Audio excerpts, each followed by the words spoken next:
Luc chapitre 9. Jésus, ayant assemblé les 12, leur donna force et pouvoir sur tous les démons, avec la puissance de guérir les maladies.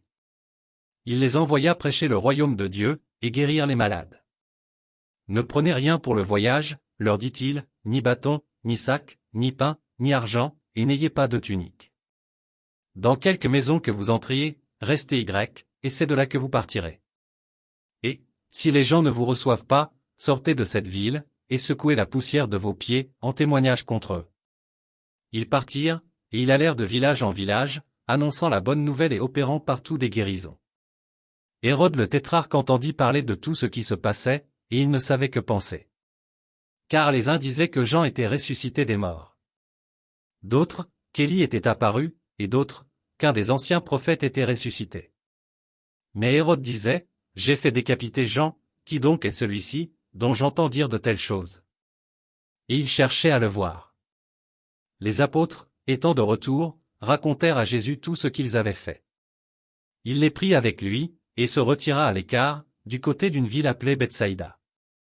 Les foules, l'ayant su, le suivirent. Jésus les accueillit, et il leur parlait du royaume de Dieu, il guérit aussi ceux qui avaient besoin d'être guéris. Comme le jour commençait à baisser, les 12 s'approchèrent, et lui dirent, renvoie la foule, afin qu'elle aille dans les villages et dans les campagnes des environs, pour se loger et pour trouver des vivres, car nous sommes ici dans un lieu désert. Jésus leur dit, donnez-leur vous-même à manger. Mais ils répondirent, nous n'avons que 5 pains et 2 poissons, à moins que nous n'allions nous-mêmes acheter des vivres pour tout ce peuple. Or, il y avait environ 5000 hommes.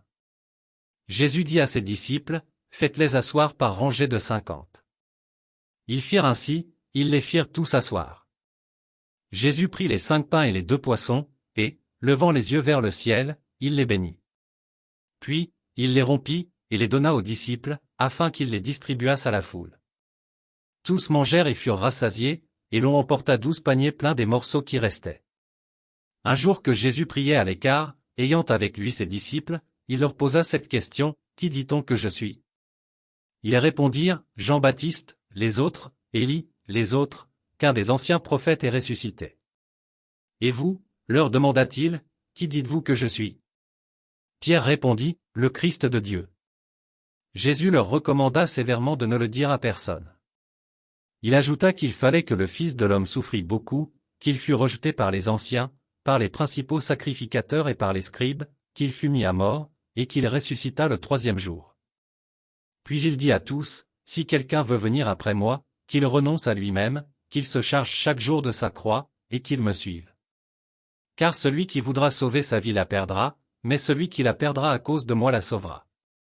Et que servirait-il à un homme de gagner tout le monde, s'il se détruisait ou se perdait lui-même? Car quiconque aura honte de moi et de mes paroles, le Fils de l'homme aura honte de lui, quand il viendra dans sa gloire, et dans celle du Père et des saints anges. Je vous le dis en vérité, quelques-uns de ceux qui sont ici ne mourront point qu'ils n'aient vu le royaume de Dieu. Environ 8 jours après qu'il eut dit ces paroles, Jésus prit avec lui Pierre, Jean et Jacques, et il monta sur la montagne pour prier. Pendant qu'il priait, l'aspect de son visage changea, et son vêtement devint d'une éclatante blancheur. Et voici, 2 hommes s'entretenaient avec lui, c'étaient Moïse et Élie, qui, apparaissant dans la gloire, parlaient de son départ qu'il allait accomplir à Jérusalem. Pierre et ses compagnons étaient appesantis par le sommeil, mais, s'étant tenus éveillés, ils virent la gloire de Jésus et les 2 hommes qui étaient avec lui. Au moment où ces hommes se séparaient de Jésus, Pierre lui dit, Maître, il est bon que nous soyons ici, dressons 3 tentes, une pour toi, une pour Moïse, et une pour Élie. Il ne savait ce qu'il disait. Comme il parlait ainsi, une nuée vint les couvrir, et les disciples furent saisis de frayeur en les voyant entrer dans la nuée. Et de la nuée sortit une voix, qui dit, celui-ci est mon fils élu, écoutez-le. Quand la voix se fit entendre, Jésus se trouva seul. Les disciples gardèrent le silence, et ils ne racontèrent à personne, en ce temps-là, rien de ce qu'ils avaient vu.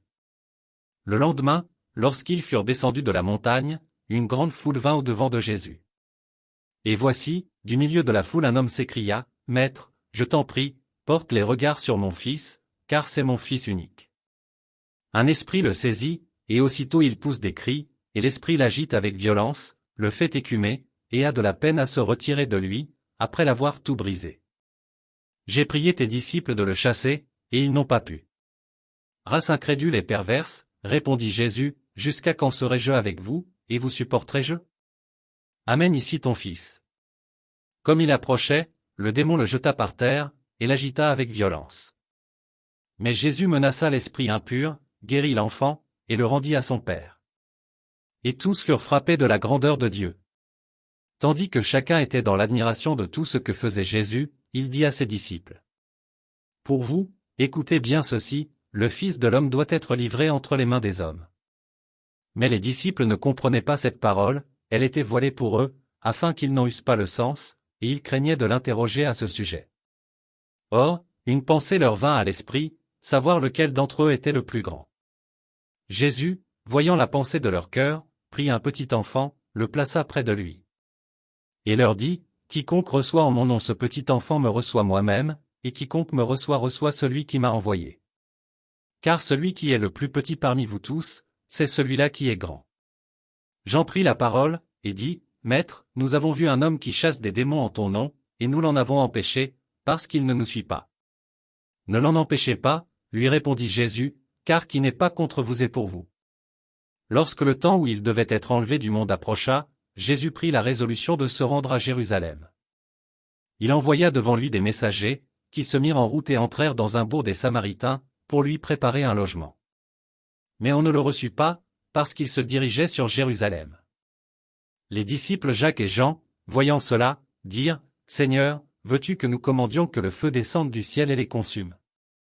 Jésus se tourna vers eux, et les réprimanda, disant, Vous ne savez de quel esprit vous êtes animés. Car le Fils de l'homme est venu, non pour perdre les âmes des hommes, mais pour les sauver. Et ils allèrent dans un autre bourg. Pendant qu'ils étaient en chemin, un homme lui dit, Seigneur, je te suivrai partout où tu iras. Jésus lui répondit, Les renards ont des tanières, et les oiseaux du ciel ont des nids, mais le Fils de l'homme n'a pas un lieu où il puisse reposer sa tête. Il dit à un autre, Suis-moi. Et il répondit, Seigneur, permets-moi d'aller d'abord ensevelir mon Père. Mais Jésus lui dit, Laisse les morts ensevelir leurs morts, et toi, va annoncer le royaume de Dieu.